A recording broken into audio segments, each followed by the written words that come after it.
We try. We tell ourselves to move on, to forget, to release. But somehow, the old habits, the old hurts, the old desires cling to us, like shadows refusing to depart. Why is it so incredibly difficult to truly let go? What is the real reason? These burdens persist, even when our conscious mind longs for their absence. Today, we'll explore the Buddhist wisdom that penetrates this mystery. It's not what you might think. It goes much deeper than simply trying harder. With this connection In is the path to teachings, understanding. we speak not just of attachment, but more precisely of clinging or grasping in Pali, upadana. This is crucial. Attachment might be a casual preference, but clinging, upadana, is an intense, active holding. It's the fuel for continued existence.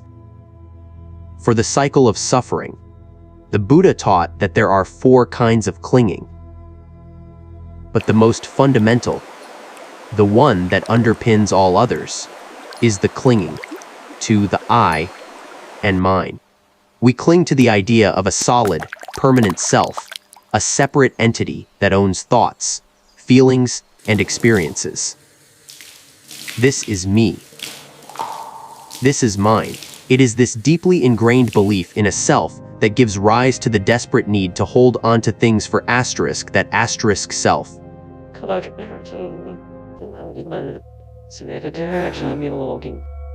To protect that self. To define that self. We cling to our opinions,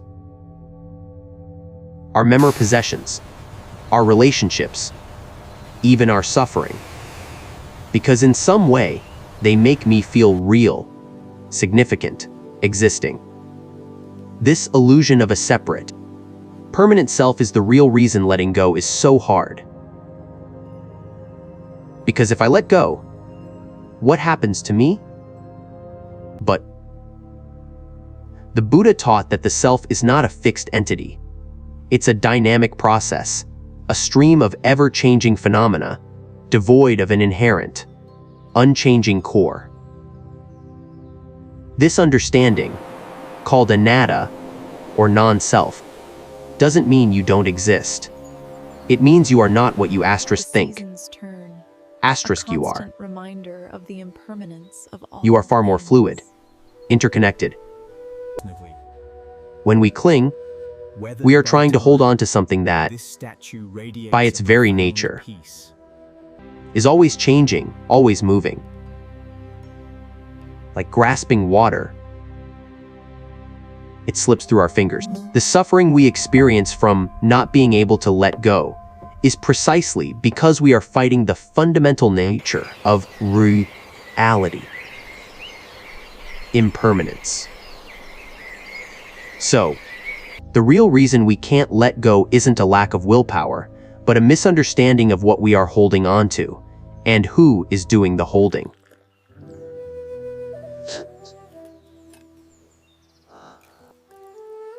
The path to true letting go begins not with force, but with gentle observation. It begins with mindfulness. First, become aware of the sensation of clinging. Where do you feel it in your body? What thoughts accompany it? Is it a tightness in the chest? A knot in the stomach? A relentless stream of thoughts about, or if only? Don't judge it. Just observe it, like watching clouds drift across the sky. Notice its texture, its temperature, its impermanence. Then, shift your attention to the breath. The breath is always in the present moment, always flowing, always letting go. Where the Buddha found enlightenment. Inhale and feel the fresh air enter. Profound wisdom and tranquility. Exhale and feel the old air release. This is the natural rhythm of letting go, happening within you, always. Next, Cultivate an awareness of anicca, impermanence. Look around you. Look within you. Nothing stays the same, not for a single moment. Your body changes, your thoughts change, your emotions change, the seasons change. This is not a cause for despair, but for liberation. When we truly see impermanence, the futility of clinging becomes obvious. There is nothing solid to cling to, no permanent self to cling for. Mindfulness teaches us This leads us to anatta, non-self. without judgment. When you meditate, observe your thoughts. Observe the constant Who is thinking these thoughts?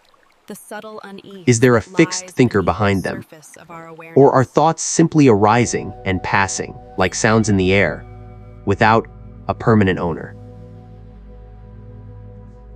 Profound realization loosens the grip of the I and mine. The true art of letting go is not about forcing things away, but about seeing them for what they truly are: impermanent, unsatisfactory, and non-self. When we realize this, the grip naturally softens. We believe the self The effort to is hold constant, on to something that cannot be like its held image, it is simply fluid. dissolves. Practice this not just on the cushion, but in every moment of your day. When a strong emotion arises, observe it, without judgment. When you encounter a difficult person or situation, see the impermanence of the moment, the non-self of all involved. It's not about becoming cold or indifferent. It's about being fully present, fully engaged, but without the suffering that comes from clinging. When we begin to truly let go of clinging to the self, a profound transformation occurs. It's not a loss, May you but an find immense peace gain. in this moment. You discover a Hold spaciousness this kindness within in you, your heart. a freedom from the constant burden of maintaining a separate. The fear of loss diminishes because you realize nothing was ever truly yours to begin with, and nothing can truly be lost. You connect more deeply with life, with others, not out of need, but out of genuine, unburdened love and compassion. This is the true peace that the Buddha discovered under the Bodhi tree. A peace not dependent on external conditions, but an inner liberation. The real reason you can't let go is the clinging to the self. And the true way to let go is to gently see through that illusion. It takes patience, practice, and persistent, gentle inquiry.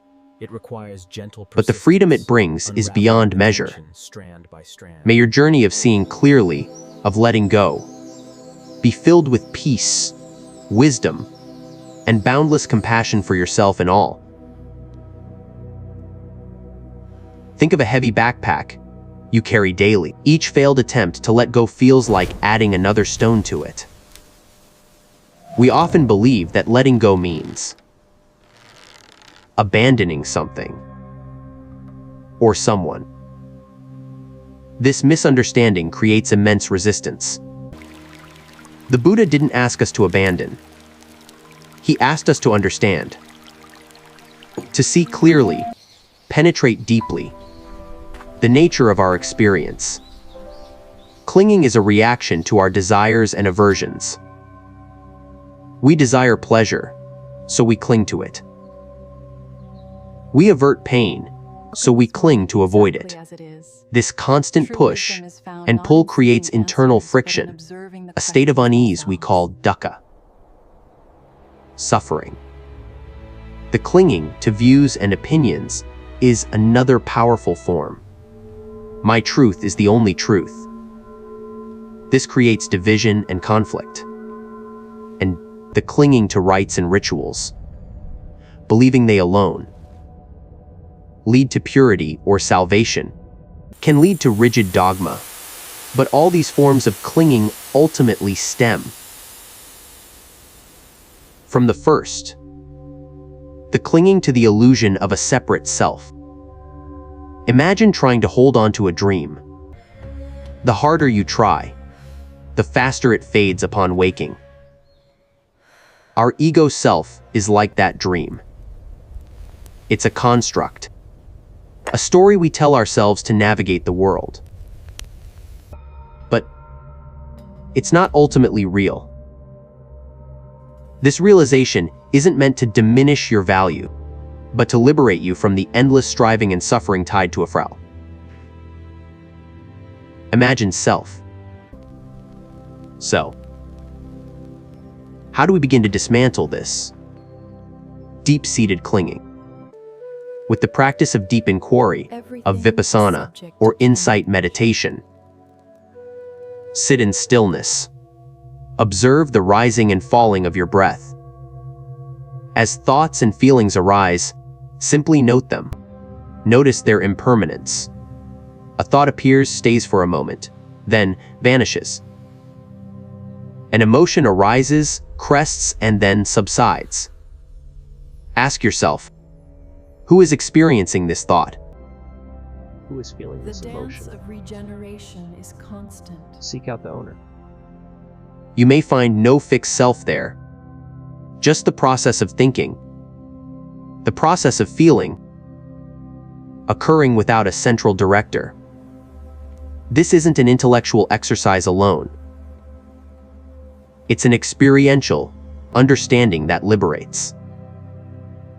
Another powerful practice is metta, loving kindness meditation. May your mind find Begin by peace, extending loving kindness and to may your yourself. journey be filled with May I be compassion free from and suffering. wisdom. May I be filled with peace. May I be truly happy. When we offer kindness to ourselves, the grip of self-clinging naturally softens. We become less demanding, more accepting. Then, extend this loving kindness outwards to loved ones, to neutral people, even to those who challenge you, and finally to all beings. This practice dissolves the boundaries of I and other, weakening the foundation of all clinging. Remember, letting go is not passive resignation. It's an active process of insight and liberation. It's about seeing the inherent freedom that already exists when we cease to grasp at what is and what isn't. Each moment. The tapestry represents the Practice mindfulness. of all existence. Each moment you investigate Everything the you need self, is already you inside loosen you. the knots of clinging. Kind to yourself and let that Be patient kindness with yourself. radiate outwards. This is a lifelong journey, but one that promises true peace and deep understanding. What happens when the clinging begins to genuinely dissolve? The internal struggle ceases. You gain We often resilience. cling to comfort, even when it Setbacks no causes longer us crush pain. you But true because you peace understand their comes from impermanent release. nature. You experience Joey, not a fleeting happiness dependent on external conditions, but an unshakable contentment. Compassion flows more freely because you are no longer burdened by the demands of I and mine. The wisdom of the Buddha is not complex.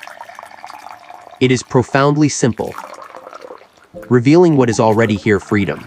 A perfectly clean mirror You don't asterisk reflects find only its asterisk peace. surroundings, representing You clarity realize that and the peace was absence already of evil. present, obscured by the noise of clinging. So, when you next find yourself struggling to let go, pause. Ask, not how do I stop holding on, but what am I holding on to, and who is holding it?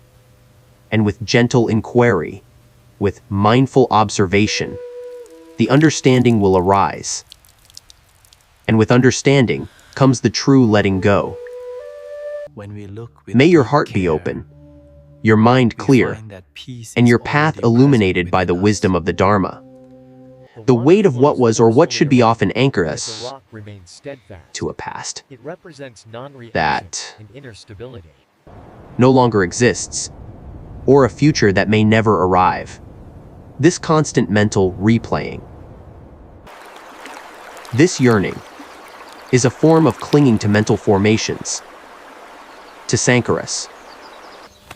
The Buddha identified clinging as the cause of suffering right after craving. Craving creates the desire. Clinging locks it in. This craving arises from feeling.